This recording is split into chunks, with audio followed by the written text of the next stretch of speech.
Hi, meeting for my group for 483.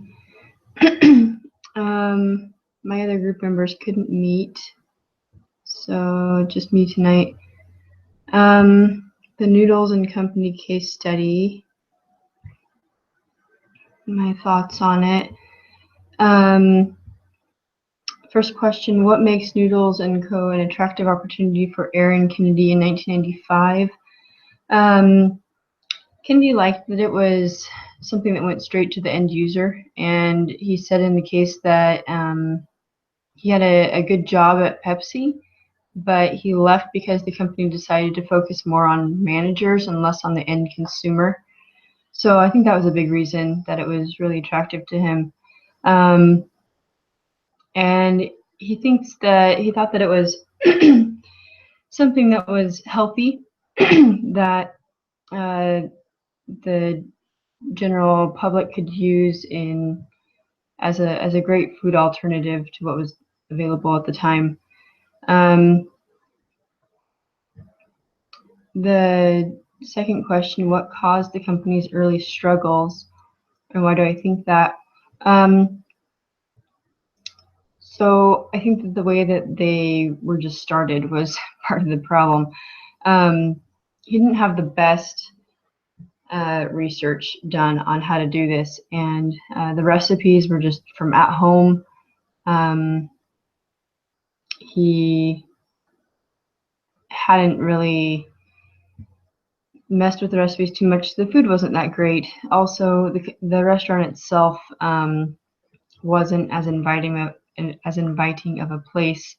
In the case, it says he went back and toured other restaurants and had a list of 15 things that were wrong or that they could do better. And so they like repainted, they changed how the food was served, they got better recipes, and all that made a huge difference. But the biggest thing was the operational problems. They just didn't have things set up well. I mean, it took them 4 months to figure out that they were losing money in the first quarter. And I mean, that's horrible for a company to not even know they're losing money, $18,000 the first month. And so as soon as they got the operations under control, it started going up. And, you know, that third store opened, and that's when things started looking good because the layout was how they wanted it. It was built out the way they wanted, and everything was coming together with the operations, the recipes, and how they were serving. Question 3, what role should franchising play in the company's growth? So for me, I thought that franchising is the way to go. I think that it's the best alternative out of the ones that they have. And,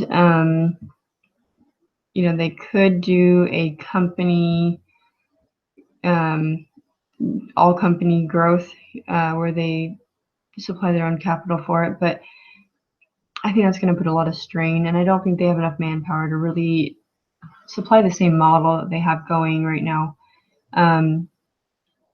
With franchising, they would spend half the capital, $25 million, and I mean, someone else is in charge of getting a lot of things done. They would have to hire a couple people, but overall, I think franchising 50% of the new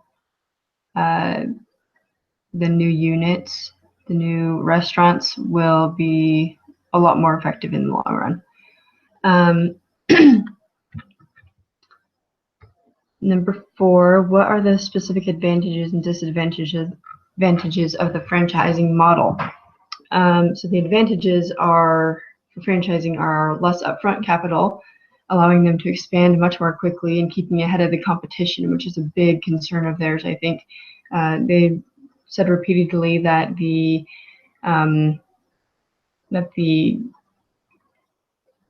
sector that they're in, restauranting and casual restaurants, are very competitive right now. It's up and coming, lots of competition.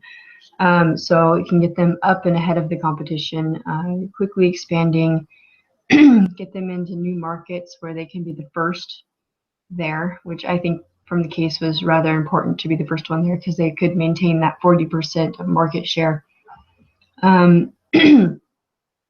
Let someone else put the money up while still earning the 5% franchising fee. And the cash investment is significantly different. It's 35, the franchisee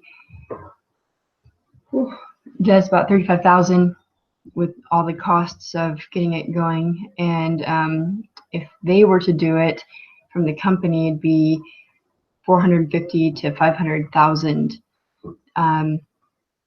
to get a new restaurant up. So significantly different there. Disadvantages overall, they would earn less profit. From my model, they would earn, let's see, 79,437,500.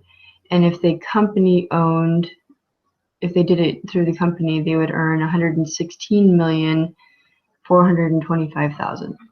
So there's a difference there. But I said the strain on the company with both the upfront capital and the manpower to get everything done while keeping their culture would be too much, I think. Economic disadvantages would be that they may lose the ability to track all the units like they currently do with the 53 they have, but that could happen either way. I mean, either way, they're going to have 300 stores. So the other thing is that they are going to have to change their business model to fit the franchising. They're going to have to hire new managers over the franchising department, financing, and real estate departments, and have someone exclusively do those. Overall, I think they've gotten ready for franchising really well. I mean, they already have materials for training, standardized, and they're looking at trying to verbalize all the company policies and culture, which if they put that into franchising is going to make it so much more smooth. And so my position is that they should franchise 50% of the new stores and be able to get into markets quickly and efficiently. So that is my summary. Thanks.